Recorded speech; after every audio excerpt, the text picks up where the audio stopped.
भगवते वासुदेवाय। मंगलाचरण। वंदेहं श्री गुरु श्रीयुत श्री गुरु वैष्णवानं च श्रीरूपं साग्रजातं सहगण गुणान्वितं तं सजीवं साद्वैतं सावधूतं परिजन सहितं कृष्ण चैतन्यदेवं श्रीराधा कृष्ण पादान सहगण ललिता श्री विशाखान्विताच। नमो विष्णुपदाय कृष्ण पृष्ठाय भूतले श्रीमते भक्ति वेदांत स्वामिन् इति नामिने। नमस्ते सरस्वती देवी गौरवाणी प्रचारिणी निर्विशेषा शून्यवादी पाश्चात देशतारिणी। जय श्री कृष्ण चैतन्य प्रभु नित्यानंद श्री अद्वैत गदाधर श्रीवासादि गौर भक्त वृंदा। हरे कृष्णा कृष्ण कृष्ण हरे हरे हरे राम राम राम हरे हरे। हरे कृष्णा। श्रील प्रभुपाद की जय। सर्वने जय श्री कृष्ण। हरे कृष्ण माता जी। धन्यवाद माता जी। हरे कृष्ण सर्व भक्तों ने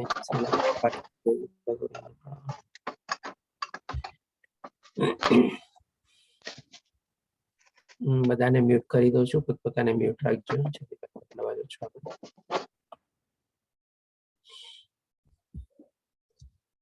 તો આપણે શરૂ કરીએ શ્રીમદ ભગવદ ગીતાનો અધ્યાય નંબર 5 જેનું નામ છે કર્મયોગ. ત્રીજા અધ્યાયનું નામ પણ કર્મયોગ હતું અને ફરીથી આપણે પાંચમો અધ્યાય પણ આપણે કર્મયોગ છે. આમાં પણ ભગવાન શ્રી કૃષ્ણ આપણને સમજાવશે કે દરેક કાર્ય જે આપણે કરીએ છીએ એ આપણે કૃષ્ણ ભાવના યુક્ત કરવું જોઈએ.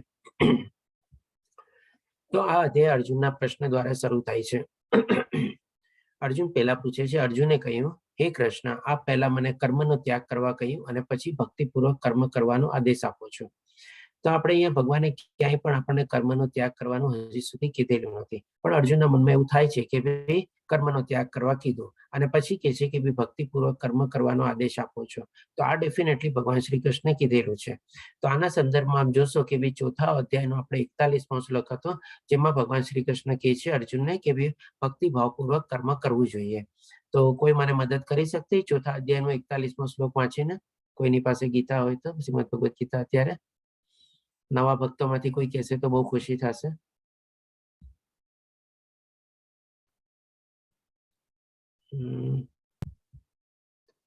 છે કોઈની પાસે? આપણે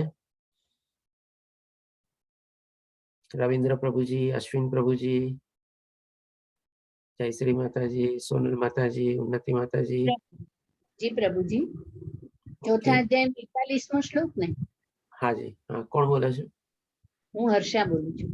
હર્ષા માતાજી. હા માતાજી બોલો. આપની પાસે તો છે. યોગ સત્યસ્ત કર્મા યોગ સંન્યસ્ત કર્માણમ જ્ઞાન સચ્છિન્ન સંશયમ આત્મવંતમ ન કર્માણિ નિબધ્નન્તિ ધનંજય. અનુવાદ બી લઈ શકો છો માતાજી. હે ધનંજય, જે મનુષ્ય પોતાના કર્મના ફળોનો પરિત્યાગ કરીને ભક્તિ યોગમાં કર્મ કરે છે અને જેના સંશયો દિવ્ય જ્ઞાન દ્વારા નષ્ટ થયા છે તે વાસ્તવમાં સ્વરૂપમાં સ્થિત હોય છે. આમ તે કર્મ બંધન દ્વારા બંધાતો નથી. હરે કૃષ્ણ માતાજી, ધન્યવાદ માતાજી. તો આપણે જોઈએ એ શ્લોકમાં ભગવાન શ્રી કૃષ્ણ કહે છે કે સૌ પ્રથમ તો કર્મફળનો ત્યાગ કરેલો હોય, ત્યાર પછી ભક્તિપૂર્વક કર્મ કરતો હોય, એટલે કે ભક્તિ ભાવ સાથે જે પોતે કર્મ કરતો હોય એ પ્રમાણેનો ભાવ લાવે, અને એ પ્રમાણે પછી કહે છે કે એ બધા કર્મ એને બંધન કરતા થતા નથી, પણ એ પ્રમાણે મુક્તિ કરતા થઈ જાય છે. એટલે કે ડેફિનેટલી ભગવાન શ્રી કૃષ્ણે આ કીધેલું હતું કે ભક્તિ પૂર્વક કર્મ કરવાનો આદેશ આપો છો, પણ ક્યાંય ભગવાન શ્રી કૃષ્ણે કર્મનો ત્યાગ કરવાનું કીધેલું નથી. ઇવન ત્રીજા અધ્યાયમાં તો ભગવાન શ્રી કૃષ્ણને એ કીધેલું છે કે આપણા જીવન નિર્વાહ માટે બી આપણે કર્મ તો કરવું જ પડે છે, અને નિરંતર કર્મ કરવું પડે છે.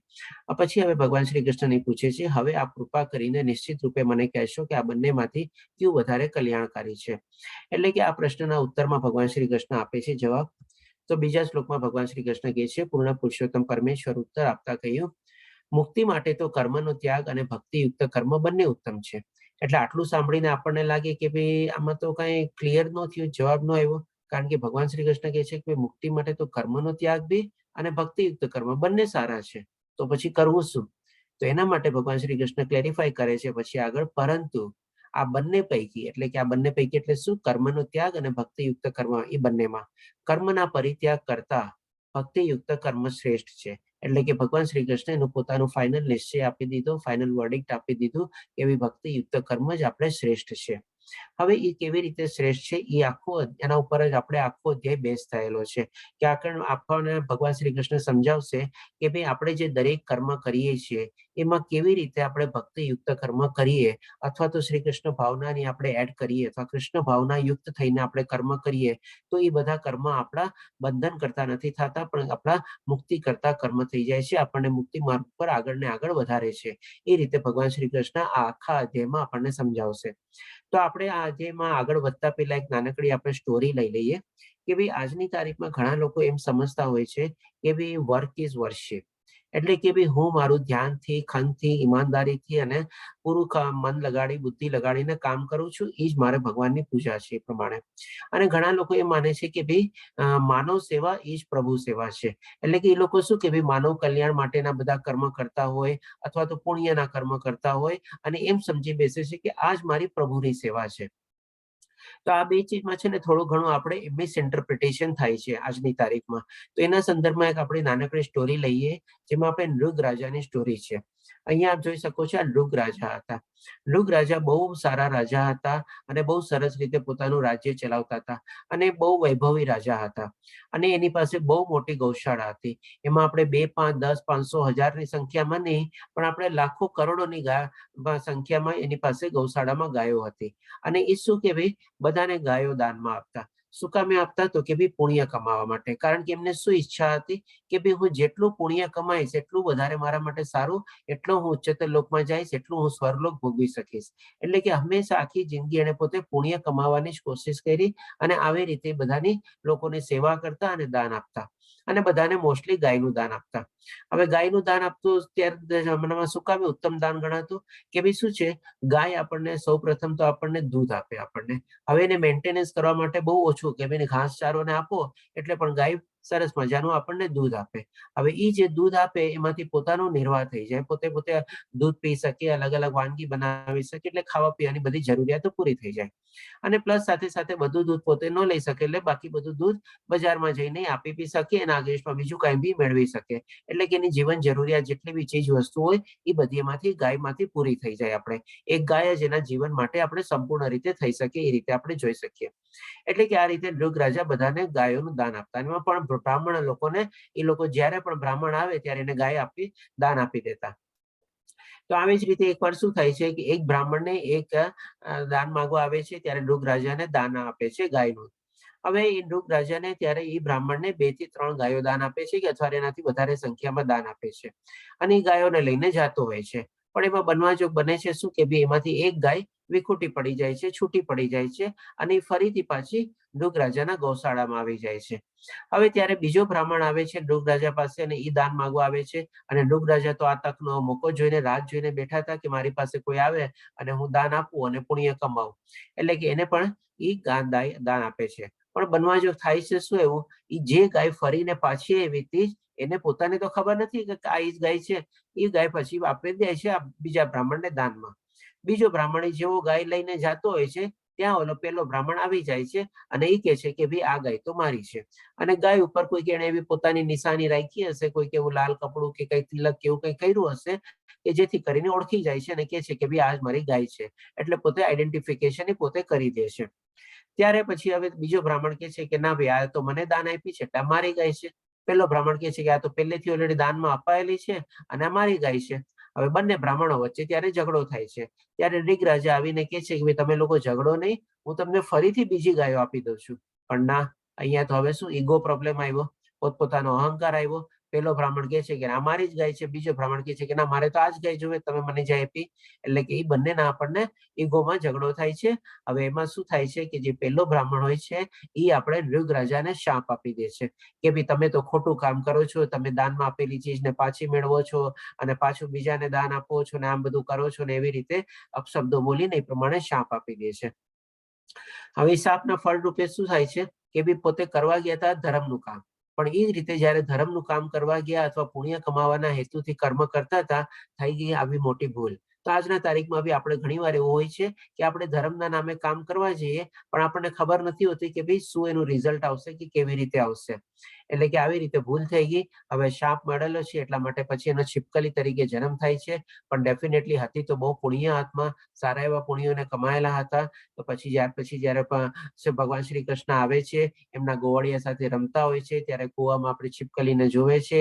એમના સ્પર્શ માત્રથી એની મુક્તિ થાય છે અને પછી એને ફરીથી સમજાય છે કે ના ભાઈ હું જે બધા કર્મ કરતો પણ મેં તમારી ભક્તિ ન કરી, એ મારો સૌથી મોટામાં મોટો દોષ હતો અને મારે આપની ભક્તિ કરવી જોઈએ. અને જે કાંઈ પણ હું કર્મ કરતો એમાં પુણ્યની આશાથી અથવા ફળની મેળવવાની આશાથી કરતો, એ પ્રમાણે મને આ પ્રમાણે જે ફળ મળ્યું હું એના પણ લાયક છું અને હવે મને આપે જે મુક્તિ આપી એના બદલ હું આપનો ધન્યવાદ છું, આપનો કૃતજ્ઞ છું. અને એને પોતાની ભૂલ સમજાય છે અને ભગવાનની ભક્તિમાં એ પ્રમાણે લાગી જાય છે અને મુક્તિ પામે છે. એટલે કે આ સ્ટોરી આપણે એના સંદર્ભમાં લીધી, જેમાં આપણે સ્ટાર્ટિંગમાં મેં કીધું વર્ક ઇઝ વર્શિપ અને માનવ સેવા ઇઝ પ્રભુ સેવા. થોડે ઘણે અંશે સાચી હોઈ શકે, બરાબર છે, આપણે ખોટી નથી કહેતા, પણ ખાલી ઈ જ સાચું છે અને ઈ જ કરીએ અને ભગવાનની ભક્તિ ન કરીએ તો એ આપણને સંપૂર્ણ રીતે આપણું એ રીતે થતું નથી. કારણ કે બધામાં આપણું કંઈક ને કંઈક આપણે ફળ મેળવવાની ઈચ્છા હોય છે એટલે એ સકામ કર્મમાં કન્વર્ટ થઈ જાય છે આપણને. અને જ્યારે ફળ મળી જાય છે એટલે કે બેક ટુ ઝીરો આપણે આવી ગયા. આપણા આધ્યાત્મિક કર્મોમાં એડિશન ન થયું કે જે આપણને ઉચ્ચતર લોકમાં લઈ જવા માટે જે થાય છે એ પ્રમાણે આપણે કરી ન શક્યા જો ભગવાનની ભક્તિ આપણે એમાં ઉમેરી ન હોય તો. આ અધ્યાયમાં પણ આપણને ભગવાન શ્રી કૃષ્ણ એક શ્લોકમાં એ સ્પેસિફિકલી કહેશે કે ભક્તિ ભાવ એડ કરીને જ બધા કર્મ કરવાના છે, અથવા તો સાથે સાથે જે કર્મ કરતા હોઈએ એમાં ભક્તિ બી એડ કરવાની છે, તો જ આપણે મુક્તિ તરફ આગળ વધી શકીએ છીએ. તો આ થોડું ઘણું એવું કઈ મિસઇન્ટરપ્રિટેશન કે આપણું હોય તો એ પણ આપણે દૂર કરી શકીએ એ હિસાબે. હવે ત્રીજા શ્લોકમાં ભગવાન શ્રી કૃષ્ણ કહે છે જે મનુષ્ય ન તો કર્મફળનો તિરસ્કાર કરે છે. હવે કર્મફળનો તિરસ્કાર એટલે કે શું? એટલે કે આપણે જોઈએ છીએ કે ભાઈ આપણે જે બધા અલગ અલગ આપણે કંઈક ને કંઈક ઈચ્છા દ્વારા આપણે કર્મમાં પ્રવૃત્ત થઈએ છીએ. આપણે હવે જે પ્રમાણે આપણા કર્મમાં એમાં પ્રવૃત્ત થઈએ છીએ તો ડેફિનેટલી ત્રીજા અધ્યાયમાં આપણે જાણી ગયા હતા કે ભગવાનની કૃપા થાય છે એટલે આપણને કંઈક ને કંઈક ફળ તો મળતું જ હોય છે. હવે ઈ જયારે ફળ મળે ને ત્યારે શું છે કે ભાઈ માની લે કે આપણે દાખલો લઈએ કે આપણે પૂરેપૂરી મહેનત કરી હોય, 100% એફર્ટ આપેલો હોય, બધી રીતે આપણે જે પ્રમાણે સમય આપવાનો હોય બધું આપેલું હોય, પણ ક્યારેક જે ફળ મળે ને એ આપણે જે ધાર્યું હોય ને એનાથી ટોટલી વિપરીત ફળ મળે આપણને. જેમ કે માની લો કોઈ છોકરો હોય 100% મહેનત કરી હોય, બધું કર્યું હોય, પણ રિઝલ્ટ આવે ત્યારે ફેલ થયો. એક્સપેક્ટ કરતો હોય પાસ થવાનું અને સારા માર્કે પાસ થવાનું, એની બદલે ટોટલી ફેલ થયો. અથવા તો શું થાય ક્યારેક ક્યારેક આપણને ફળ મળવામાં બહુ વિલંબ લાગે કે આપણે ધાર્યું હોય કે ભાઈ ઠીક છે આ કરેલું છે ને બધું, હવે ઇમિડિયેટલી રિઝલ્ટ આવી જશે, પણ એ ફળ મળવાને આપણને ઘણો ટાઈમ લાગી જાય. એટલે એ પ્રમાણે બીજી સિચ્યુએશન થાય. અને ક્યારેક ક્યારેક એવી સિચ્યુએશન ઊભી થાય કે માની લો આપણે એક્સપેક્ટેશન કંઈક અમુક કરેલી હોય, જેમ કે એક દાખલો બીજા વિદ્યાર્થીનો લઈ લઈએ, એને 95% એક્સપેક્ટ કર્યા હોય પણ આવીને ઉભા રહીએ 80%, એટલે એમાં પણ એને નારાજગી થાય. એટલે કે આવી ત્રણ સિચ્યુએશન થાય. ક્યારેક આપણને ફળ વિપરીત મળે, ક્યારેક આપણને ફળ બહુ મોડેથી મળે, અથવા તો ક્યારેક ફળ આપણને ધાર્યા કરતા ઓછું મળે. તો આવી પરિસ્થિતિમાં આપણે શું, પહેલા તો આપણે થોડો ઘણો પોતાનો દોષ આપીએ. મેં તો કઈ કરવામાં બાકી નહોતું રાખ્યું, પૂરો એફર્ટ આપ્યો, પૂરો ટાઈમ આપ્યો, પૂરી મહેનત કરી, બધું રીતે કર્યું, બધું આમ કર્યું, તેમ છતાંય કેમ આમ થયું.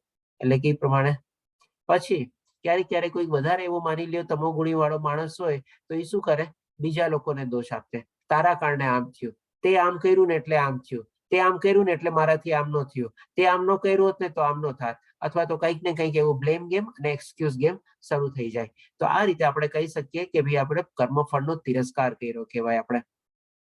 એટલા માટે ભગવાન શ્રી કૃષ્ણ કહે છે કે જે મનુષ્ય ન તો કર્મફળનો તિરસ્કાર કરે છે, એટલે કે જે ફળ મળ્યું ભગવાનની કૃપા સમજીને આપણે સ્વીકારવાનું છે. કદાચ એ જ ભગવાને સારું કર્યું હશે અને એ જ સાચું હશે એવી રીતે આપણે સ્વીકારવાનું છે, નહીં કે એને કોઈ આવો તિરસ્કાર ભાવના, ઘૃણા ભાવના અથવા તો કમ્પ્લેનિંગ ટોન જે આપણે કહીએ, હંમેશા આપણે કમ્પ્લેન જ કરતા રહીએ કેમ આમ છે એવી રીતે, તો એ બધું તિરસ્કારમાં આવી જાય આપણે. અને ન તો કર્મફળની ઈચ્છા રાખે છે. જો કર્મફળની ઈચ્છા જ ન રાખી હોય તો સૌથી સારું. અને એના ઉપરાંત બી પછી ભગવાનની તો કૃપાથી એને કંઈક મળવાનું જ છે, એ જે મળે એને પ્રેમપૂર્વક સ્વીકારી લે તો ઓર સારું આપણે. તો તેને ભગવાન શ્રી કૃષ્ણ કહે છે તેને નિત્ય સંન્યાસી જાણવો જોઈએ. પછી આગળ કહે છે, હે મહાબાહુ અર્જુન, આવો મનુષ્ય સર્વદ્વંદોથી રહિત થઈને, સર્વદ્વંદો એટલે શું, હંમેશા આપણા કન્ફ્યુઝન, ડાઉટ અથવા તો કંઈક ને કંઈક કમ્પ્લેનિંગ મોડ, આમ થવું જોઈએ ને એમ થવું જોઈએ ને ઓલી રીતે આ સારું થયું ને આ ખરાબ થયું. આપણે કોણ છે ભાઈ, આપણે બધા એવા બધા ડિફરન્શિએટ કરવા વાળા. તો આ બધા દ્વંદો કહેવાય આપણે. કેમ આમ નો થયું, કેમ આમ થયું, આ સારું થયું, ઓલી રીતે આમ થયું તો વધારે સારું થાત. આ બધા દ્વંદો છે આપણે. એટલે કે બધા દ્વંદોથી રહિત થઈને ભૌતિક બંધનને સહજ પાર કરીને સંપૂર્ણપણે મુક્ત થઈ જાય છે. એટલે કે આમાંથી બે ઇમ્પોર્ટન્ટ ચીજ આપણે જાણી શકીએ છીએ. સૌ પ્રથમ તો આપણે કર્મફળની ઈચ્છાનો ત્યાગ કરવાનો છે આપણે, અને તે ઉપરાંત ફળ તો મળવાનું જ છે આપણે ભગવાનની કૃપા થઈને, તો એને પણ આપણે પ્રેમપૂર્વક સ્વીકારવાનું છે. જે મળે, જેવી રીતે મળે, જ્યારે મળે ત્યારે એ રીતે આપણે સ્વીકારવાનું છે, નહીં કે કોઈમાં તિરસ્કાર ભાવ કરવાનો છે. જો આ બે ચીજ આપણે કરીએ આપણા કર્મમાં તો આપણે સંપૂર્ણપણે આપણા ભવસાગરને, આપણે જે મૃત્યુલોક છે આપણે આ ભવસાગરને આપણે તરત રીતે પાર કરી જઈએ અને મુક્તિ પામી શકીએ. હવે માની લો જે લોકો આવી રીતે નથી કરતા, એટલે એ માટે ભગવાન શ્રી કૃષ્ણ શું કહે છે, હવે 6થા શ્લોકમાં એ જ સમજાવે છે કે ભગવત ભક્તિમાં જોડાયા વિના, એટલે કે આવી ગયું ને એકદમ ક્લિયર કટ અહીંયા થઈ જાય છે કે ભાઈ ભગવત ભક્તિ તો સાથે કરવી જ પડશે, એને એડ કરવું જ પડશે તમારે. ખાલી પુણ્ય કર્મ કરવાથી બી નથી થતું, અથવા પોતાનું કામ તો સ્વધર્મ નિભાવવાથી બી પૂરેપૂરું નથી થતું. એટલે કે ભગવત ભક્તિમાં જોડાયા વિના કેવળ સમગ્ર કર્મોનો પરિત્યાગ કરવા માત્રથી કોઈ મનુષ્ય સુખી થઈ શકતો નથી. એટલે કે માની લો કર્મનો ત્યાગ બી કરી દે અને બધું છોડી છાડીને બી વયો જાય, પણ ભક્તિમાં બી ન જોડાય તો પણ એને કોઈ સુખ મળતું નથી. અને સાથે સાથે જો પોતાનો સ્વધર્મ કરતો હોય, અથવા તો પોતાના જો નિયત કર્મ કરતો હોય, અથવા પોતાના ગુણ અને સ્વભાવ પ્રમાણે જે પોતાનું કામ અને રોજગારીનું જે બધું હોય કરતો હોય, અને સાથે સાથે જો ભગવત ભક્તિમાં જોડાઈ જાય તો એને સુખ પ્રાપ્ત થાય છે. એટલા જ માટે પછી ભગવાન શ્રી કૃષ્ણ કહે છે, પરંતુ ભક્તિમય સેવામાં પરોવાયેલો વિચારશીલ મનુષ્ય પરમેશ્વરને તરત જ પ્રાપ્ત કરે છે. એટલે કે ઇન્સ્ટન્ટ રિઝલ્ટ આપણને મળી જાય છે. આપણે વધારે કોઈ વિલંબ બી કરવું પડતું નથી. અને પરમેશ્વરની જો પ્રાપ્તિ થઈ જાય તો એનાથી વધારે ઉત્તમ આપણને જોવે છે શું આ દુનિયામાં. આપણું એકમાત્ર લક્ષ્ય એ જ જીવનનું હોવું જોઈએ, મનુષ્ય જીવનનું, કે ભગવત પ્રાપ્તિ થાય આપણી અને આપણને મુક્તિ મળે. આપણે આ રીતે ભગવાન શ્રી કૃષ્ણ કહે છે કે ભક્તિ તો આપણે કરવી જ પડશે સાથે સાથે. પછી હવે જે આ ભક્તિ કરે છે, માની લો આવા લોકો, એ લોકો કેવા ભાવથી ભક્તિ કરે છે એ પણ, અને કેવા ભાવથી કર્મ કરે છે એ પણ ભગવાન શ્રી કૃષ્ણ આપણને આ શ્લોકમાં બતાવે છે. એટલે કે જે મનુષ્ય ભક્તિ ભાવે કર્મ કરે છે, એટલે કે જે કર્મ કરે છે એ પણ શું સાથે સાથે ભક્તિમય સેવા ભાવથી અથવા કૃષ્ણમય ભાવના યુક્ત થઈને પ્રમાણે કર્મ કરે છે. અને જે વિશુદ્ધ આત્મા છે, અને જે પોતાના મનને તથા ઇન્દ્રિયોને વશમાં રાખી શકે છે. એટલે કે શું મનને અને ઇન્દ્રિયોને, એટલે કેવી રીતે કે ઇન્દ્રિયોના જે વિષયો છે એ બધાને પોતાના મન દ્વારા, મનને કેળવીને દ્વારા એ લોકો કાબુમાં રાખે છે અથવા વશમાં રાખે છે. નહીં કે ઇન્દ્રિય વિષયોને ખાલી દબાવીને એ લોકો નથી રાખતા, પણ મનને જ એવી રીતે કેળવેલું હોય છે કે એવા બધા વિષયો અને બધું જે આવે, બધી જે ઈચ્છાઓ આવે, ઓલરેડી એની પ્રમાણે સરસ રીતે એને ઓળંગી જાય છે. તો એવી રીતે ભગવાન શ્રી કૃષ્ણ કહે છે તે સૌને પ્રિય હોય છે અને બધા જીવો તેને પ્રિય હોય છે. એવો મનુષ્ય હંમેશા કાર્યરત રહેતો હોવા છતાં કદાપી લિપ્ત થતો નથી.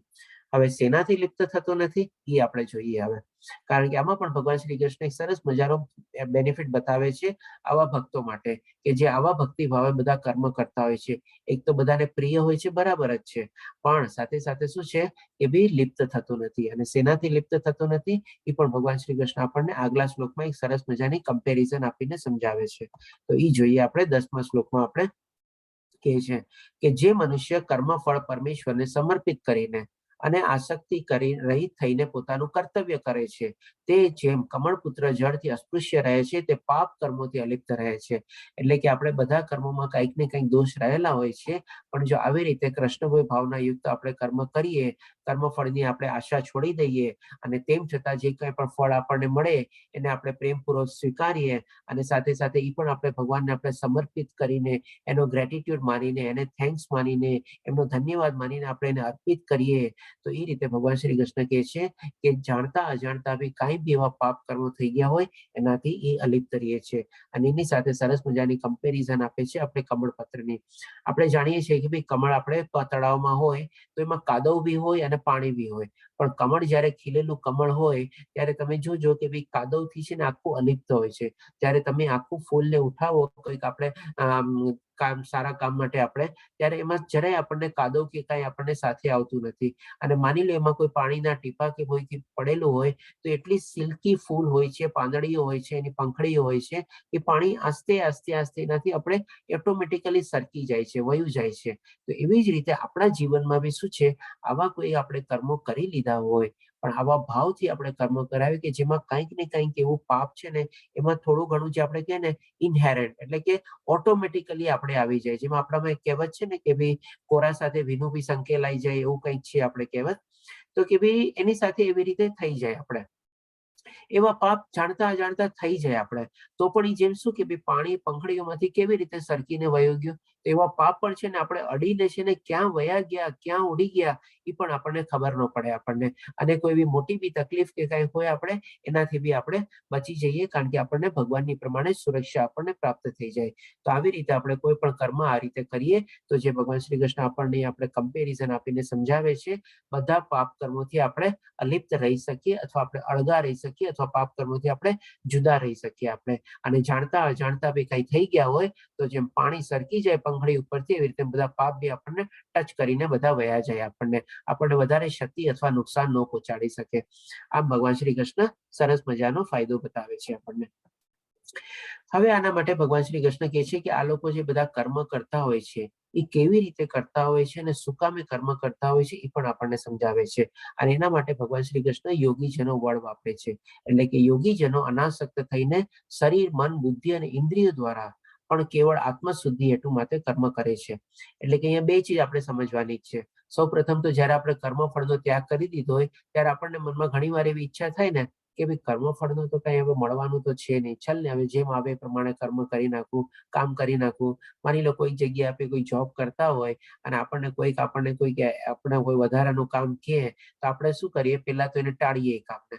અને માની લો હવે પછી કરવું જ પડતું હોય જગ મારે આપણે જબરજસ્તી, તો આપણે શું લાવ ને જેમ કરી નાખો, આમ કરી નાખો, એટલે કરેલું બી કહેવાય જાય અને એનું કીધેલું બી થઈ ગયું આપણે. પણ આપણે એવી રીતે એમ નથી કરવાનું. આપણે જે કર્મ કરતા હોઈએ, આપણું સ્વધર્મનું કર્મ હોય કે નિયત ધર્મનું કર્મ હોય અથવા તો આપણા ગુણ અને સ્વભાવ પ્રમાણે જે આપણે ઓક્યુપેશન અથવા જે ચૂઝ કરેલું હોય એમાં આપણે ટોટલી આપણું તન, મન અને બુદ્ધિ અને બધી ઇન્દ્રિયો પણ આપણે એમાં પ્રવૃત્ત કરીને આપણે કર્મ કરવાનું છે.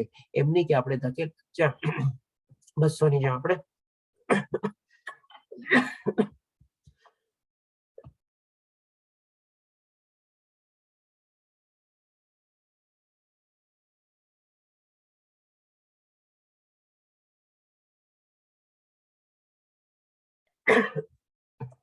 એટલે કે એવી રીતે આપણે જે કર્મ કરતા હોઈએ એમાં આપણું સરસ મજાનું આપણે તન, મન અને બુદ્ધિ આપણે અને જે કાંઈ પણ આપણે એફર્ટ જોતા હોય આપણે ઇન્દ્રિયો અથવા કર્મેન્દ્રિયો આપણે જોડીને એ રીતે કરવાનું છે.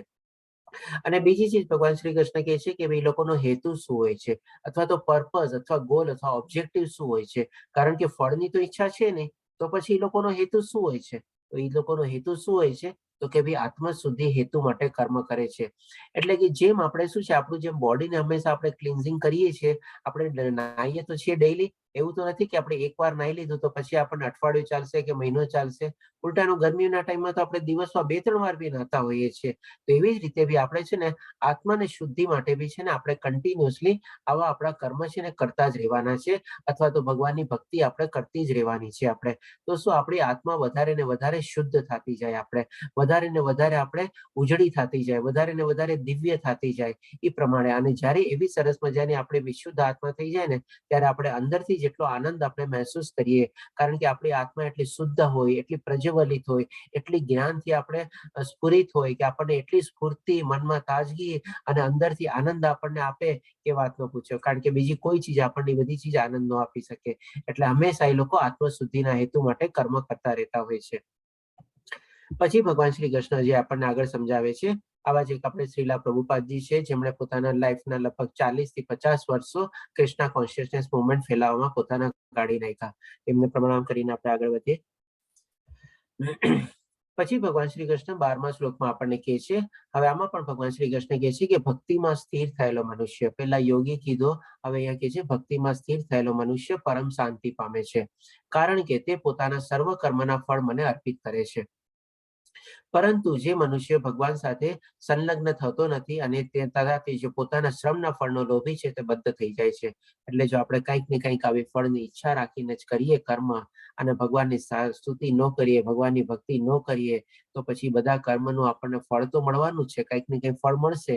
અને એમાં પણ શું ફળ નહીં, આપણે ઝીરો થઈ જશે અને આપણે પાછું આ બંધન એટલે કે મૃત્યુલોકમાં આપણે બંધનથી બંધાઈ જશું. શેના બંધનથી? તો કે જન્મ મૃત્યુ જરા વ્યાધિના બંધનથી આપણે બદ્ધ થઈ જશું. આપણને મુક્તિ તરફ આપણે આગળ નહીં વધી શકીએ. એ રીતે ભગવાન શ્રી કૃષ્ણ બંને સિચ્યુએશન એકદમ સ્પષ્ટ કરીને આપણને અહીંયા આ 12મા શ્લોકમાં સમજાવે છે. પછી હવે 13મા શ્લોકમાં ભગવાન શ્રી કૃષ્ણ કહે છે, જ્યારે દેહધારી જીવાત્મા પોતાની પ્રકૃતિને વશમાં કરી લે છે, પોતાની પ્રકૃતિ એટલે કે શું? પોતાનો ઇન્દ્રિય અથવા ઇન્દ્રિયના વિષયો છે એને વશમાં કરી લે છે. વશમાં કેવી રીતે કરે છે? તો કે મનને કેળવીને, મનને શાંત રાખીને, મનને સમજાવીને એ લોકો વશમાં કરે છે. અને મનથી બધા કર્મોનો પરિત્યાગ કરે છે. હવે મનથી બધા કર્મોનો પરિત્યાગ કરે છે એનો મતલબ શું લેવાનો આપણે? કે શું બધા કર્મો છોડી દેવાના આપણે? ના, અહીંયા આપણે પાછું મિસકન્ફ્યુઝન નથી થવાનું અથવા મિસઇન્ટરપ્રિટેશન નથી કરવાનું આપણે, કે બધા કર્મોનો પરિત્યાગનો મતલબ શું? હવે જ્યારે આપણે પ્રકૃતિથી આપણે મનને વશમાં કરી લીધી, આપણા ઇન્દ્રિયોને વશમાં કરી લીધી, તેમ છતાં બી શું છે, આપણા મનમાં અલગ અલગ ટાઈપના વિચારો ને બધું તો આવવાનું જ છે. આપણે જેમ સાગરમાં મોજા આવતા હોય છે, મોજાને આપણે અટકાવી નથી શકતા, એવી રીતે આપણા મનમાં બી બધા વિચારો તો આવવાના જ છે. પણ આપણે જ્યારે એને વશમાં કરતા શીખી ગયા છે, મનને આપણે કાબુમાં કેવી રાખવું એ આપણે જાણી ગયા છીએ, ત્યાર પછી જે ઈચ્છાઓ દ્વારા જે બધા આપણા મનમાં જે બધી લાગણી અથવા જે કર્મમાં પ્રવૃત્ત થવાની જે ઈચ્છાઓ પ્રગટે છે ને, એનો આપણે પરિત્યાગ કરી દીધો છે. એટલે કે એ રીતે આપણે બધા કર્મોનો પરિત્યાગ કરી દીધેલો છે. કે ભઈ આપણને શું છે, ત્યારે આપણે ખાલી આપણો પોતાનો સ્વધર્મ, નિયત કર્મ અને જે બાકી આપણે પોતાનું રાજગાર માટે કર્મ કરતા હોઈએ એ, અને એ પણ સરસ મજાની સદભાવનાથી લઈને સારું શરીર, મન, બુદ્ધિ અને પ્રમાણે એની તૃપ્તિ કરી અને એમાં એડ કરવાનું આપણે ભક્તિ માર્ગ, એટલે કે ભગવાનની ભક્તિ. અને આના સિવાય બીજું કાંઈ આપણને મનમાં કાંઈ બી ઈચ્છાઓ આવે કે એવા કોઈ આપણે એક વેગ આવે કે કાંઈ બી આપણને મોહ માયાના આકર્ષણ આપણે થાય, એના રિલેટેડ જે કાંઈ પણ કર્મો આપણે જો કરવાની ઈચ્છા થાય, એ બધી ચીજોનો આપણે પરિત્યાગ કરી દીધેલો છે. એ રીતે આપણે લેવાનું છે અહીંયા, કે ભઈ મનથી બધા કર્મોનો પરિત્યાગ, એટલે કે મન દ્વારા જેટલી બધી ઈચ્છાઓ ને બધું પ્રગટે છે, એ બધાથી આપણે ઈચ્છાઓનો પરિત્યાગ કરી દીધેલો છે. અને એ કરી દીધો હોય તો એના ફળ સ્વરૂપે આપણે જે કર્મ કરવા પડતા હોય એનો પણ ઓટોમેટિકલી આપણો પરિત્યાગ થઈ ગયેલો રીતે. તો એ રીતે જો આપણે કરીએ તો ત્યારે તે 9 દ્વાર વાળાના ઘર, એટલે કે આપણું શરીર શું છે, એને ઇન્દ્રિય ગ્રામ કરીને કહેવાય છે.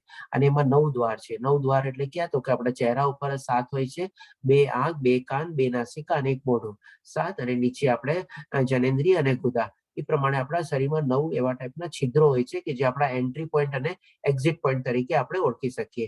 જેમ પહેલાના ટાઈમમાં શું મોટા મોટા રાજાનો બધા જે મહેલો ને બધા હતા, અથવા જે નગર હતા, એમાં આપણે કહેતા ને ભાઈ નગર દ્વાર શું છે, એ મહેલમાં પ્રવેશ દ્વાર શું છે, એ રીતે જાણતા. તો એવી રીતે પણ આપણા જેમ શરીરને ઇન્દ્રિય ગ્રામ કરીને કહેવાય છે, તો ઇન્દ્રિય ગ્રામમાં બી આપણા આવા 9 દ્વાર છે કે જેનાથી આપણે એન્ટ્રી અને એક્ઝિટ થાય છે બધું આપણે.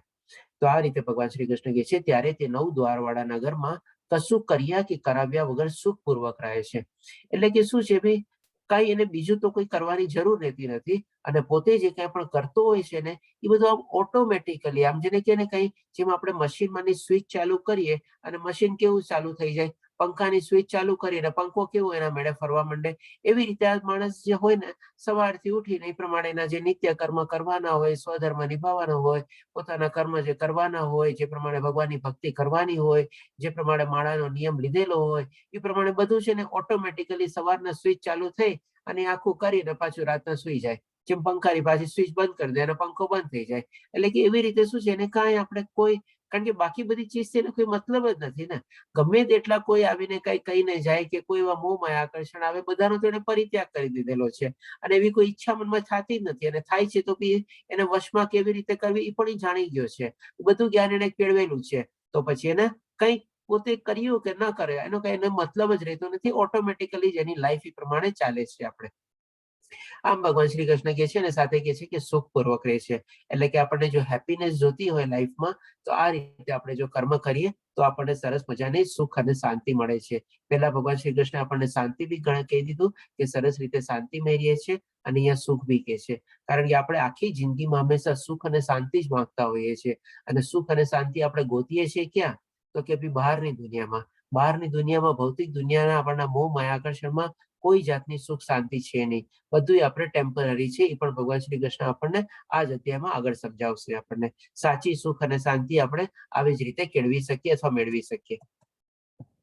હવે પછી ભગવાન શ્રી કૃષ્ણ એના માટે સરસ મજાનો જે બીજી ઉપમા વાપરે છે, વિનમ્ર સાધુઓ.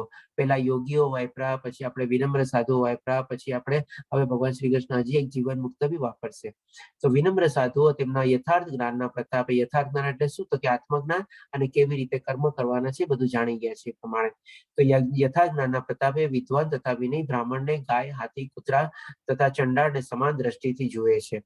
એટલે કે શું કેવી, જ્યારે આવી રીતે એનું જ્ઞાન પ્રાપ્ત કરેલું હોય અને આવી રીતે પોતે કર્મમાં પ્રવૃત્ત થતો હોય અને સરસ રીતે પોતાની ઇન્દ્રિયોને વશમાં રાખતો હોય, ત્યારે જે પ્રમાણે ભગવાન શ્રી કૃષ્ણ શું છે કે ભાઈ યથાર્થ જ્ઞાન એટલે આત્મજ્ઞાન એને જે કેળવેલું છે એ આત્મજ્ઞાનના રૂપે એ શું છે કે ભાઈ જે કાંઈ પણ મનુષ્ય નહીં પણ મનુષ્ય સિવાય બી જેટલા બધા જીવો છે, 84 લાખના જીવો, કૂતરા બિલાડા છે, આપણે મોટા મોટા જે હિંસક પ્રાણીઓ છે કે બધા છે, પછી જળચર પ્રાણીઓ છે, અથવા તો કે નાના નાના પક્ષીઓ ને બધું છે આપણે, અથવા એનાથી બી નાના જે બધા માઇક્રોબ્સ આપણે લઈ લઈએ, બેક્ટેરિયા, તે બધું કાંઈ બી જેટલા બી યોની વાળા બધા જીવ જંતુઓ છે બધામાં આત્મા છે. કારણ કે એમાં ચેતના છે, જીવ છે. એટલે કે બધામાં એ જ એ પરમેશ્વરનો અંશ આત્મા રૂપે એમાં હાજર છે.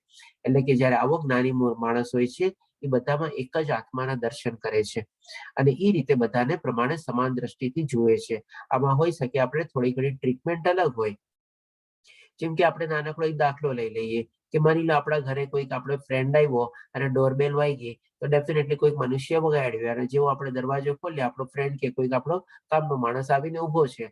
આવી એને આપણે આવકારીએ, સોફા ઉપર બેસાડીએ, નાસ્તો પાણીનો ઓફર કરીએ, પણ થાય છે શું કે ભાઈ માની લો એની સાથે સાથે પાછળથી જેનો પોતે નથી લાવ્યો કોઈ એવો કૂતરો કે કોઈ, પણ એવો ગલીનો કૂતરો છે એની પાછળથી આવે છે અને જેવો આપણો દરવાજો ખુલે છે માણસની સાથે એ પણ ઉભો રહે છે. તો આપણે માણસને આવકાર આપીએ છીએ, પણ જો કૂતરાને આપણે શું કરીએ, હઠ બધું કરીએ તો એ આપણું યથાર્થ જ્ઞાન નો કહેવાય. આપણે ત્યારે આપણે શું કરવાનું હોય, કૂતરાને પણ કંઈક એવું બિસ્કિટ કે કંઈ આપી દેવાનું અને હાથ જોડીને એને આપણે આગળ રસ્તો દેખાડવાનો કે જેથી કરીને એનો આગળ વધી જાય. કારણ કે આપણે એને અંદર બોલાવી ન શકીએ અને સોફા પર બેસાડી ન શકીએ, પણ શું આપણી જોવાની દ્રષ્ટિ શું છે, એક જ રહી ને. માણસને આપણે બી જોયો, એને પણ આપણે વિનયપૂર્વક આવકાર ને બધું આપ્યું, એવી રીતે કૂતરાને બી જોયો આપણે, તો એમાં પણ આપણે એ જ આત્માના દર્શન કર્યા અને એવી રીતે આપણી ટ્રીટમેન્ટ થોડી ઘણી અલગ થઈ. એને આપણે કંઈક બીજું બિસ્કિટ કે કંઈક એવું આપ્યું અને આગળ રસ્તો દેખાડ્યો. એટલે કે ટ્રીટમેન્ટ અલગ હોઈ શકે, બિહેવિયર અલગ હોઈ શકે, પણ આપણે દર્શન તો એક જ કરવાના છે બધાના. આપણે એક આત્માના દર્શન કરવાના છે અને એ પણ શું, આપણે પરમાત્માના અંશ તરીકે આપણે દર્શન કરવાના છે. એટલે કે સમાન દ્રષ્ટિથી જુએ છે, આ રીતે સમજાવે છે. હવે પછી ભગવાન શ્રી કૃષ્ણ જેમ કીધું ને, આમાં માટે પછી એક વિશેષણ વાપરે છે, ઉપમા વાપરે છે કે આવો જીવન મુક્ત પુરુષ. એટલે કે પેલા ભગવાન શ્રી કૃષ્ણ યોગી કીધો, પછી વિનમ્ર સાધુ કીધો, પછી હવે અહીંયા આવો જીવન મુક્ત પુરુષ કે એક સરસ મજાની ઉપમા વાપરી અને ભગવાન શ્રી કૃષ્ણ આપણને સમજાવે છે કે સુખ મળે છે, શાંતિ મળે છે અને એ પ્રમાણે આપણને હવે આમાં આગળ કહે છે કે આવો જીવન મુક્ત પુરુષ ભૌતિક ઇન્દ્રિય સુખ પ્રતિ આકૃષ્ટ થતો નથી. બધું તો પરિત્યાગ કરી દીધું ને, બધું છોડી દીધું. હવે શું કામ આકર્ષ થાય, શું કામ એટ્રેક્ટ થાય? કોઈ જાતના મોહ માયા તો કઈ યાદ નથી આપણે. પરંતુ હર દેટ મીન્સ કે પછી શેમાં કરતો હોય છે, પોતે ઇન્વોલ્વ શેમાં હોય છે, પરંતુ હર હંમેશ સમાધિમાં નિમગ્ન રહીને પોતાની અંદર જ આનંદનો અનુભવ કરે છે. એટલે કે ભાઈ માની લો બધા મોહ માયા આકર્ષણ છોડી દીધા, તો હવે એના માટે એક્ટિવિટી શું રહી? તો કે ભાઈ ભગવાનનું નામ લેવાનું, ભગવાનના નામમાં જ અથવા સમાધિમાં જ હંમેશા નિમગ્ન રહેવાનું, અથવા તો જે કઈ પણ પોતે કામ કરતો હોય કામ પતાવીને પાછી ભગવાનની ભક્તિમાં જોડાઈ ગયો. બાકી બધામાં કોઈ કઈ એવો ઇન્ટરેસ્ટ હોય નહીં, અને એની રીતે પોતાની અંદર જ આનંદ અનુભવે છે. એટલે કે ભગવાન શ્રી કૃષ્ણ જો કેટલું સરસ એક એક શ્લોકમાં બી આગળ વધે છે. જેમ પેલા યોગી સાથે આપણે શાંતિ વર્ણવી, પછી વિનમ્ર સાધુ બધા સાથે આપણને સુખ કીધું, પછી એમાં જીવન મુક્તની સાથે આપણને આનંદ કહે છે. એટલે કે સુખ, શાંતિ, આનંદ આ બધી ચીજ માટે તો આપણે જીવનમાં ઝંખના કરતા હોઈએ છીએ. આખી જિંદગી આપણે એની જ જોતું હોય છે કે મને થોડી શાંતિ મને થોડું સુખ જોવે છે, મને થોડો આનંદ જોવે છે. તે આવી જ રીતે મળવાનું છે આપણને, બીજી કોઈ જગ્યાએ નથી મળવાનું આપણને. તો એ રીતે આત્મ સાક્ષાત્કાર પામેલો પુરુષ બ્રહ્મમાં એકાગ્ર હોવાને કારણે અનંત સુખ ભોગવે છે. આપણે આ રીતે ભગવાન શ્રી કૃષ્ણ આપણને સમજાવે છે. અહીંયા એક નાનકડી સ્ટોરી બી છે. આપણે હરિદાસ ઠાકુર છે, જેમનો જન્મ મુસ્લિમ તરીકે હતો, પણ આપણે કર્મ પ્રમાણે બ્રાહ્મણથી પણ વિશેષ પ્રમાણે હતા. કહેવાય છે કે દિવસનો લગભગ 3 લાખનો મહામંત્રનો જાપ કરતા આપણે હરે કૃષ્ણ કૃષ્ણ કૃષ્ણ હરે હરે, હરે રામ રામ રામ હરે હરે. અને એ પ્રમાણે ક્યારેક એક વેશ્યા આવે છે અને એને વિચલિત કરવાની કોશિશ કરે છે, પણ એના પણ એ પ્રમાણે પ્રવૃત્ત કરવાની ઘણી એવી ચેષ્ટા કરે છે, અને એ પ્રમાણે પણ હરિદાસ ઠાકુર જરાય વિચલિત થતા નથી અને પોતે પોતાની સમાધિમાં નિમગ્ન હોય છે. એવી રીતે 1 રાતની, 2 રાતની ને 3 રાત સુધી કન્ટિન્યુઅસલી વેશ્યા આવીને એને લલચાવવાની અને પ્રમાણે કોશિશ કરે છે, પણ એ કોઈ કોશિશમાં કામયાબ થઈ શકતી નથી. કારણ કે હરિદાસ ઠાકુરજી તો હંમેશા આવી જ રીતે પોતાના ભક્તિમાં નિમગ્ન રહેતા હતા. અને પછી જયારે 3 રાતની અંતે પોતે સમજી જાય છે, ત્યારે પછી એના પગે પડે છે, માફી માંગે છે કે ભાઈ મને કોઈ મિસગાઈડ કરેલી કે જેથી કરીને આપની ભક્તિમાં એમાં વિક્ષેપ કરવું અને વિચલિત કરવું આપને, એટલા માટે. ત્યારે પછી એની શરણાગતિ લે છે, અને શરણાગતિ લઈને પછી કહે છે કે ભાઈ મને પણ આવી રીતે આપની ભક્ત બનાવો. ત્યારે હરિદાસ ઠાકુરજી એને કહે છે કે ભાઈ ઠીક છે, પહેલા તું સ્નાન કરીને આવો, અને જે કઈ પણ દ્રવ્ય ને બધું ભેગું કર્યું છે એ તું કોઈક સારા બ્રાહ્મણને કે કોઈકને આપણે જેને જરૂરિયાતમંદ હોય એને આપી દે. અને એ પ્રમાણે આવો. પછી આવે છે એ પ્રમાણે, અને હરિદાસ ઠાકુરજી એને મહામંત્રનો જાપ આપે છે કે આ બેઠી બેઠી તું મંત્રનો જાપ કર. પછી હરિદાસ ઠાકુરજી ગામ છોડીને વયા જાય છે, અને પોતે જ્યાં બેઠા હતા ત્યાં એ વેશ્યા પ્રમાણે બેસી જાય છે, અને એ હરે કૃષ્ણ મહામંત્રનો જાપ આપણે શરૂ કરે છે. અને જયારે બીજે દિવસે બધા ગામવાળાનો લોકો આવે છે, બધા લોકોને આશ્ચર્ય થાય છે કે આ એક વેશ્યા આવી રીતમાં કન્વર્ટ થઈ ગઈ. આ બધી સ્ટોરી જે છે આપણે તમે જોજો, આપણને ઇસ્કોનના આપણને યુટ્યુબમાં આપણને મળી જશે. અહીંયા તો મેં આપણને સંક્ષિપ્તમાં કીધેલી છે આપણે, પણ ડેફિનેટલી જો વધારે ડિટેલમાં એમાં જાણવું હોય તો જેમ કે આપણે સવારે પહેલા આપણે શું કહેવાય, આપણે આની સ્ટોરી લીધી, આપણે રિગ રાજાની સ્ટોરી લીધી, પછી અત્યારે આપણે હરિદાસ ઠાકુરની સ્ટોરી લીધી. એવી જ રીતે આપણે આગલા અધ્યાયમાં બધી આપણે અંબરીશ મહારાજની સ્ટોરી છે, એ બધી સ્ટોરી આપણે લેશું આપણે. તો એ બધી સ્ટોરી આપણને આપ નોટ કરીને રાખી શકો છો. જે પ્રમાણે કીધું આપણને ભગવદ ગીતા સાથે રાખો, કાગળ પેન પેન્સિલ સાથે રાખો. આ બધી ચીજ આપ પોતાના ઇન્ટરેસ્ટ માટે, ક્યુરિયોસિટી માટે અથવા ડીપર સ્ટડી માટે પ્રમાણે આપણે જોઈ શકો છો. યુટ્યુબમાં ને બધામાં આના વિડીયો ને બધું આપણે આપેલું છે આપણે. એવી જ રીતે આપણે ભરત મહારાજની બી આગલા અધ્યાયમાં બધામાં સ્ટોરી લેશું. એ ભરત મહારાજની સ્ટોરી તો લગભગ 1-1.25 કલાકનો આખો વિડીયો છે. આપણે એ રીતે બી આ બધા જોઈ શકો છો એમાં. તો આ બધી આપણે એ રીતે થઈ કે ભાઈ આ સ્ટોરી લેવાનો મતલબ શું હતો, કે ભાઈ આમાં મેઇન ચીજ આપણે આ સમજવાની હતી કે ભાઈ ઇન્દ્રિય સુખ પ્રત્યે આકૃષ્ટ થતો નથી. એટલે કે આવી રીતે કોઈ બી જાતના મોહ માયા આકર્ષણ આપણી સામે આવે તો બી આપણે એમાંથી આપણે વધારેમાં આખું આપણે પ્રવૃત્ત થતા નથી, અને આપણે એ પ્રમાણે ઈચ્છાનો બધાનો ત્યાગ કરેલો છે. અને એની અગેન્સ્ટમાં આપણે શું કરીએ છીએ તો કે હર હંમેશ સમાધિમાં નિમગ્ન રહીએ છીએ. જે પ્રમાણે હરિદાસ ઠાકુર એ પ્રમાણે પોતાના મંત્ર જાપમાં નિમગ્ન રહેતા હતા. એ પ્રમાણે આના સંદર્ભમાં આપણે આ સ્ટોરી લીધી. હવે આપણે જોઈએ આગળ ભગવાન શ્રી કૃષ્ણ હજી આપણને સમજાવે છે કે હવે અહીંયા આપણી સામે 4 પિક્ચર અને 5મો પિક્ચર આખીનું આવ્યું હશે. એ પ્રમાણે તો 22મા શ્લોકમાં ભગવાન શ્રી કૃષ્ણ કહે છે કે બુદ્ધિશાળી મનુષ્ય ભૌતિક ઇન્દ્રિયોના સંસર્ગથી ઉત્પન્ન થનારા સુખો ભોગમાં રસ લેતા નથી, કારણ કે તે દુઃખના મૂળ કારણરૂપ બની રહે છે.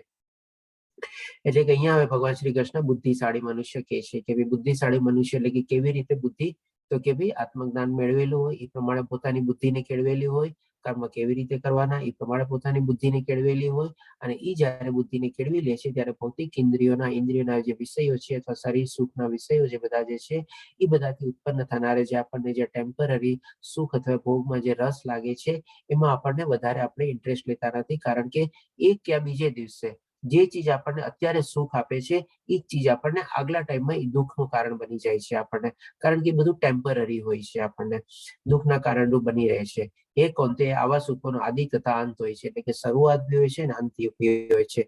તેથી સુગ્ન મનુષ્ય તેમાં આનંદ લેતો નથી, કારણ કે કોઈ ટેમ્પરરી ચીજમાં માણસ શું કામે આનંદ લે? જ્યારે એને સરસ મજાનું સુખ, શાંતિ અને જેમાંથી પરમાનન્ટ હેપીનેસ મળતી હોય એમાં જ એને વધારે ઇન્ટરેસ્ટ લાગે ને.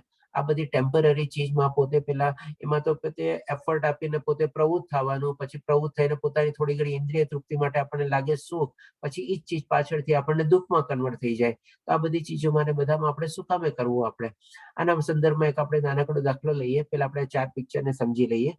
જેમ કે માની લો અહીંયા આપણે એક લાઇટ જલતી હોય, જેમ કે શિયાળામાં આપણે લાઇટ હોય ત્યારે બધા કીડા મચ્છર ને બધું શું એના પ્રત્યે એટ્રેક્ટ થાય અને એટ્રેક્ટ થઈને પ્રમાણે જાય આપણે, કારણ કે લોકોની આંખની ઇન્દ્રિયો વધારે થોડી પાવરફુલ હોય અને ત્યાં જઈને પછી પોતાનો નાશ થાય આપણે.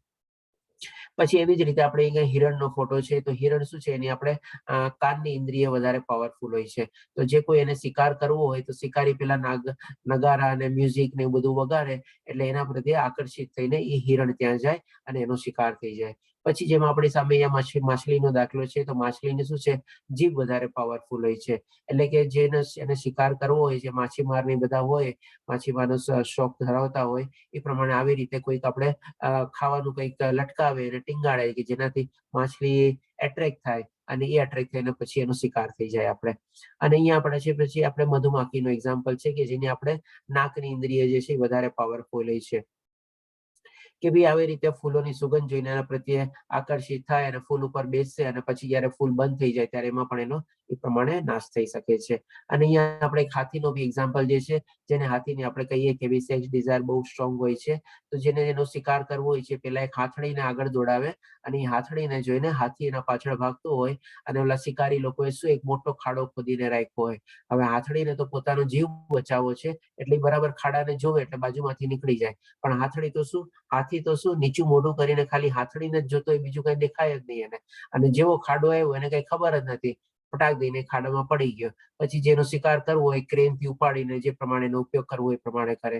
એટલે કે આવા બધા આપણે પશુઓમાં જોઈએ છીએ, કોક ને કોક એવી પોતાની ઇન્દ્રિયો આપણે પાવરફુલ હોય છે કે જેથી કરીને એનાથી આકર્ષિત થાય છે અને એનો ભોગ બને છે આપણે. અને એવી જ રીતે આપણે જોઈએ કે ભાઈ આ ભગવાન શ્રી કૃષ્ણે જે કીધું આપણને કે ભાઈ આ બધા દુઃખોના મૂળ કારણરૂપ બની રહે છે અને બધાનો આદિ અને અંત હોય છે. તો એના સંદર્ભમાં બી આપણે એક એક્ઝામ્પલ લઈ લઈએ, આપણે ભૌતિક દુનિયાના રિલેટેડ જ આપણે આ બધા આપણે જાનવરોનો એક્ઝામ્પલ લીધો કે જેની એક યા બીજી ઇન્દ્રિયો પાવરફુલ હોય છે કે જેના કારણે એવું થાય છે. પણ આપણે શું છે, જે પ્રમાણે બધા ભૌતિક દુનિયાના મોહ માયાના આકર્ષણમાં આપણે લાગીએ છીએ અને એક ચીજ આપણને ટેમ્પરરી ત્યારે સુખ આપે છે, પછી આગળથી કેવું દુઃખનું કારણ બની જાય છે. એક નાનકડું એક્ઝામ્પલ લઈ લઈએ. માની લો આપણે ગાડીનો એક્ઝામ્પલ લીધો. માની લો આપણી પાસે ગાડી હતી સરસ મજાની, આપણે કોઈક જે પ્રમાણે આપણી ફેમિલીને બધાની જરૂરિયાત હતી એ પ્રમાણે આપણી પાસે ગાડી હતી, પણ શું આપણા બાજુવાળા પાડોશીએ એના કરતા ઊંચું મોડલ લીધું આપણે. હવે એનું જેવું એને ઊંચું મોડલ લીધું એટલે હવે આપણા મનમાં બી ઈચ્છા થઈ કે ચાલો હવે આપણે બી એક મર્સિડીઝ ગાડી લઈએ. હવે જેવી મર્સિડીઝ ગાડી લાવ્યા ત્યારે આપણને તો for the time Bing A moment ઉપર ઘણું આપણને સુખ મળશે, આનંદ મળશે એ પ્રમાણે આપણે અનુભવીએ છીએ. માની લે થોડા વખત સુધી આપણે ગાડીને ચલાવી, બી ગામમાં કાઢી, બી બધાને આપણે દેખાડવી, તે પ્રમાણે બધા અલગ અલગ ફંક્શનમાં લઈ ગયા, ઓફિસમાં લઈ ગયા, ઓલાના ઘરે લઈ ગયા, આના ઘરે લઈ ગયા, બધું કર્યું. બનવા જો કે એક દિવસ શું થયું કે ભાઈ એ ગાડી આપણે નીકાળી અને કઈક એવો નાનકડો બીજી કોઈ કોઈ ઓલો છે સ્કૂટર કે બાઇક વાળો હતો ને, એ બાજુમાંથી નીકળીને આખી ગાડીમાં છે ને સ્ક્રેચ પાડીને વયો ગયો.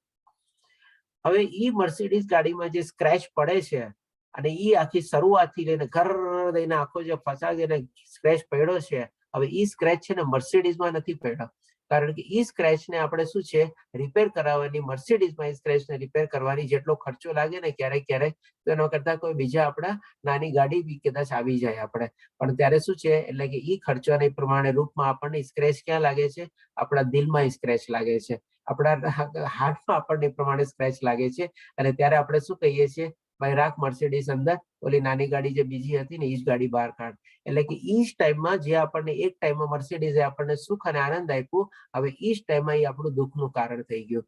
આ રીતે તમે ખાલી ચીજ વસ્તુનું કીધું, આવી રીતે કોઈ તમે માણસનું બી એક્ઝામ્પલ લઈ શકો છો. ઘણી વાર આપણી લાઈફમાં કોઈ માણસ આવે છે, ટેમ્પરરી આપણને સુખ નહીં લાગે છે, પછી ઈ જ માણસ આપણા દુઃખનું કારણ બની જાય છે. એવી જ રીતે તમે જગ્યાનું બી લઈ શકો છો. તમને બહુ શોખ હોય કે ચાલો આ જગ્યાએ જઈએ, ત્યાં કરીએ, આમ કરીએ, થોડાક વખત પછી આપણને લાગે કે ના હવે અહીંયા મન નથી લાગતું. એટલે કે શું કહેવાનું તાત્પર્ય એ છે કે આપણે આવી બધી ચીજ વસ્તુઓમાં, માણસોમાં, જગ્યાઓમાં બધામાં આપણો રસ કેળવીએ છીએ, એને પ્રાપ્ત કરીએ બી છીએ, ટેમ્પરરી સુખ મળે બી છે, પણ હંમેશા પરમાનન્ટ નથી હોતું. એ ક્યાં બીજે દિવસે સુખ આસ્તે આસ્તે લુપ્ત થઈ જાય છે, અથવા તો આપણી દુઃખનું કારણ બી બની જાય છે. આપણે તો આ રીતે આપણે જાણીએ છીએ કે ભાઈ આપણા જે ભગવાન શ્રી કૃષ્ણ જે પ્રમાણે સમજાવે છે આપણને, એ બધા આપણને જે ભૌતિક દુનિયાના જે બધા મોહ માયા આકર્ષણ છે, એ એક કે બીજે દિવસે આપણને દુઃખનું કારણ પણ બની જાય છે, અને બધાનો શરૂઆત બી છે અને અંત બી છે. તો હવે જેમ આપણે જોયું અહીંયા બધા પ્રાણીઓની આપણે અલગ અલગ ઇન્દ્રિયો પાવરફુલ હોય છે, તો એ રીતે આપણે માણસની જોઈએ તો આપણે માણસની તો શું છે, બધી ઇન્દ્રિયો આપણે એક ટાઈપની પણ પાવરફુલ હોય છે. સૌ પ્રથમ તો આપણને પૈસા ભેગા કરવાની બહુ લાલસા હોય છે, આપણને આપણા વિજાતીય સંબંધમાં બી આપણને ઇન્ટરેસ્ટ હોય છે. ઇવન આપણે જયારે વયોવૃદ્ધ થઈ જાય ત્યારે પણ આપણને એક ટાઈપનું ઈગો આવી જાય છે, આપણને પોતાની કીર્તિનો આપણને ઘમંડ આવી જાય છે, અભિમાન આવી જાય છે. અને એમાં પણ સાથે સાથે આપણા બધા જે પુત્રો પુત્રી હોય છે એની સાથે પણ આપણે કેવું વ્યવહાર થાય છે, અને એ લોકો બી કેવો વ્યવહાર કરે છે, એ બધું બી જાણીએ છીએ આપણે. એટલે કે ટૂંકમાં છે ને આમાં આપણે બધું ચીજ આપણે આવી જાય છે, માણસો આવી જાય છે, વસ્તુઓ આવી જાય છે, ધન આવી જાય છે, બધું આવી જાય છે. એટલે કે આમ આપણે કહીએ ને કે પોતાના શરીરનો બી પોતાને ઘણા લોકોને ઘમંડ હોય છે, એટલે કે કાયાનો ઘમંડ હોય છે, પછી કામિનીનો ઘમંડ હોય છે, પછી કંચન એટલે કે દ્રવ્ય અથવા પૈસાનો ઘમંડ હોય છે, અને સાથે સાથે પોતાની કીર્તિનો એટલે કે ચારે કનો એ પ્રમાણે ઘમંડ કંઈક ને કંઈક એ રીતે ચાલતો જ હોય છે. અને આવા જ બધા મોહ માયાના આકર્ષણમાં આપણે હંમેશા પ્રવૃત્ત થયેલા હોઈએ છીએ. આપણે આ 4-5 ચીજમાંથી આપણે મેળવવા માટે. તો હવે આ સમજાવ્યા પછી ભગવાન શ્રી કૃષ્ણ હવે આપણને 29મા શ્લોકમાં છેલ્લા શ્લોકમાં કહે છે કે મને સમસ્ત યજ્ઞ તથા તપશ્ચર્યાનો પરમ ભોગતા. એટલે કે સમસ્ત યજ્ઞ આપણે જાણી ગયા છે કે ભાઈ કલયુગમાં આપણે હરિનામનો જપ અથવા તો હરે કૃષ્ણ મહામંત્રનો જપ જ આપણે ઉત્તમ યજ્ઞ છે, અને એકમાત્ર એ જ ઉપાય છે આપણી પાસે. એના સિવાય બીજો કોઈ આપણી પાસે ઉપાય છે નહીં. આપણે એટલે કે બધા યજ્ઞોમાં આપણે હરિનામનો જપ જ આપણે કલયુગમાં કરી શકીએ છીએ. તથા તપશ્ચર્યાઓનો કે અલગ આપણે કોઈ એવી તપસ્યા કરતા હોઈએ કે કાંઈ બી કરતા હોઈએ, ભગવાનનું ચિંતન કરતા હોય, ધ્યાન કરતા હોય, બધું બી તપસ્યામાં આવી ગયું. એટલે કે બધાનો પરમ ભોગતા હું છું.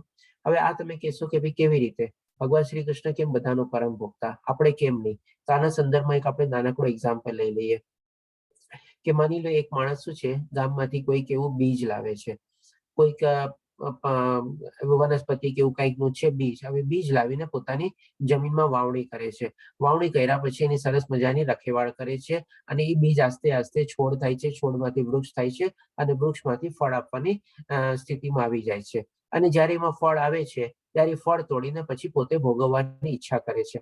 હવે જેવો ફળ તોડીને ભોગવવાની ઈચ્છા કરે છે ત્યાં ભગવાન શ્રી કૃષ્ણ આવીને ઉભા કરે છે અને કહે છે કે ભાઈ આ ફળ ઉપર તો મારો અધિકાર છે, હું આનો ભોગતા છું, તારો કોઈ અધિકાર છે નહીં આના ઉપર. ત્યારે ઓલો માણસ શું છે કે ભાઈ એની સામે આર્ગ્યુમેન્ટ કરે છે કે ભાઈ બીજ હું લાવ્યો, વાવણી મેં કરી, આટલી મહેનત મેં કરી, એને આપણે સિંચ્યું, મેં પણ ડેલી પાણી નાખતો, એના માટે મેં નહેર બનાવી, વરસાદ વધારે આવતો હતો ત્યારે કે વધારાનું પાણી નીકળી જાય, એના માટે મેં પ્રમાણે પછી વાવાઝોડું ક્યારેક આવતું તો એ પ્રમાણે હું ત્યારે પણ ઉજાગરા કરીને મેં છોડને બચાવ્યો, બધું કર્યું, આટલી બધી મહેનત ને બધું કર્યું, અને તમે કહો છો કે ભાઈ ફળનો ભોગતા હું નહીં પણ તમે છો, તો કેવી રીતે? ભગવાન શ્રી કૃષ્ણ ત્યારે સરસ રીતે શાંતિથી બધું સાંભળે છે. પછી એને કહે છે કે ભાઈ ઠીક છે, તું જે બીજ લાવ્યો, બીજ કોણે બનાવ્યું? ઓલો કે છે કે ભાઈ બીજ તો હું ઓલી દુકાનમાંથી લાવ્યો, પણ એ દુકાનદારે તો બનાવ્યું નથી બીજ. બરાબર છે, ઓકે ઠીક છે, ચાલો. પછી ભગવાન શ્રી કૃષ્ણ આગળ કહે છે તે જે જમીનમાં બીજ વાવ્યું, જમીન ક્યાંથી આવી? જમીન કોણે બનાવી? ઠીક છે. પછી કહે છે કે ભાઈ એને છોડમાંથી આસ્તે આસ્તે ઉગવા માટે સૂર્યનો તાપ જોતો હતો, એ તાપ કોણે આપ્યો? સૂર્યની રોશની જોતી હતી, રોશની કોણે આપી? ચંદ્રની એની શીતળતા જોતી હતી, ચંદ્રનું છાયા જોતું હતી, ચંદ્ર ક્યાંથી આવ્યો? જેને ઉષ્ણતા જોતી હતી, તાપ જોતો હતો, એ બધો ક્યાંથી આવ્યો? પછી હજી વધારે કહે છે કે ભાઈ એને ઉગવા માટે વરસાદ જોતો હતો, વરસાદ કોણે આપ્યો? ક્યાંથી આવ્યો? હવે જયારે આ બધું સાંભળે છે ને ત્યારે એને લાગે છે કે ભાઈ મેં તો ખાલી જે કર્યું છે ને આ બધાની સામે મારી મહેનત તો ખાલી આપણે કે ને પોઈન્ટ સમથિંગ છે. તો એ રીતે પછી એને અહેસાસ થાય છે કે ના, સૌથી પહેલો ભગવાનનો જ અધિકાર છે, કારણ કે આ બધી જે ગોડ ગિફ્ટેડ છે. આપણે જે ભગવાન શ્રી કૃષ્ણ આપણને ત્રીજા અધ્યાયમાં શું કીધું હતું કે પ્રાપ્ત ઉપહારો, તમે શબ્દો યાદ રાખજો એ શ્લોકના, કે પ્રાપ્ત ઉપહારો છે આ બધા આપણા કુદરતમાંથી જે આપણને મળે છે, એ બધા આપણે ઉપહાર તરીકે આપણે સ્વીકારવા જોઈએ, અને આપણે ભગવાનની કૃતજ્ઞતા અથવા એનો આપણે થેન્ક્સ માનવો જોઈએ, અને એના પ્રત્યે આપણે ભોગ બી ધરાવવો જોઈએ ને બધું થવું જોઈએ. એટલા માટે ભગવાન શ્રી કૃષ્ણ કહે છે કે હું પરમ ભોગતા છું. પછી શું કહે છે આગળ, સમસ્ત ગ્રહો તથા દેવોનો પરમેશ્વર તેમજ સમસ્ત જીવોનો હિત કરતા શુભેચ્છ મિત્ર તરીકે જાણી મારી ભાવનામાં ઓતપ્રોત થયેલો મનુષ્ય સંસારના દુઃખોમાંથી શાંતિ પામે છે.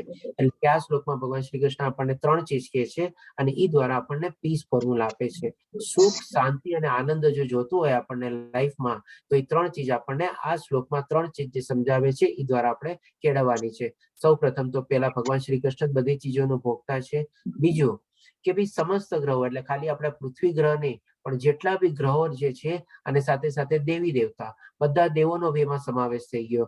એ બધાના સમસ્ત જીવોનો આપણે પોતે સ્વામી તરીકે, એટલે કે જીવોનો હિત કરતા બી છે આપણે, અને કે ભાઈ બધાના શુભેચ્છક છે ભગવાન શ્રી કૃષ્ણ. એ રીતે આપણને સમજાવે છે 3 ચીજ. આ રીતે જો આપણે સમજી લઈએ, આ 5મો અધ્યાયનો 29મો શ્લોક છે, બહુ સરસ મજાનો શ્લોક છે. અને આ જો આપણે યાદ રાખી લઈએ, આપણી જિંદગીમાં જે આપણે સુખ, શાંતિ અને આનંદ માટે જે હંમેશા ભાગતા રહીએ છીએ, એ આપણને સરસ રીતે પ્રાપ્ત થઈ શકે. આપણે કે ભાઈ બધાનો ભગવાન સૌપ્રથમ ભોગતા છે, બધા સમસ્ત ગ્રહો અને દેવોના પરમેશ્વરી પોતે જ છે, એટલે કે સ્વામી પોતે જ છે, એમના થકી જ આ બધું છે આપણે. અને તેની સાથે સાથે બધા જીવો, જેટલા બી જીવો છે, બધાના હિત કરતા અથવા તો શુભેચ્છક બી છે, બધાના વેલ વિશર છે. કોઈનું ભગવાન બુરું નથી ચાહતા, બધા માટે બધું કલ્યાણકારી જ ચાહે છે. આ રીતે 3 રીતે આપણે સમજીએ તો આપણને બધા દુઃખોમાંથી આપણને શાંતિ પ્રાપ્ત થઈ શકે છે આપણે. તો આ રીતે આપણે 5મો અધ્યાય કમ્પ્લીટ કર્યો. કર્મયોગ. વાંચા કલ્પતરુભ્યશ્ચ કૃપા સિંધુ એવ ચ પતિતાનાં પાવનેભ્યો વૈષ્ણવેયો નમો નમઃ. હરે કૃષ્ણ કૃષ્ણ કૃષ્ણ હરે હરે, હરે રામ રામ રામ હરે હરે. અધ્યાય નાનો હતો પણ બહુ અગત્યનો હતો. ઓલમોસ્ટ લગભગ બધા ઇમ્પોર્ટન્ટ શ્લોક આપણે કવર કરી લીધેલા છે. તો જો કોઈના પ્રશ્ન હોય તો લઈ શકીએ છીએ આપણે. હરે કૃષ્ણ પ્રભુજી. હરે કૃષ્ણ માતાજી. કોઈનો કોઈ પ્રશ્ન?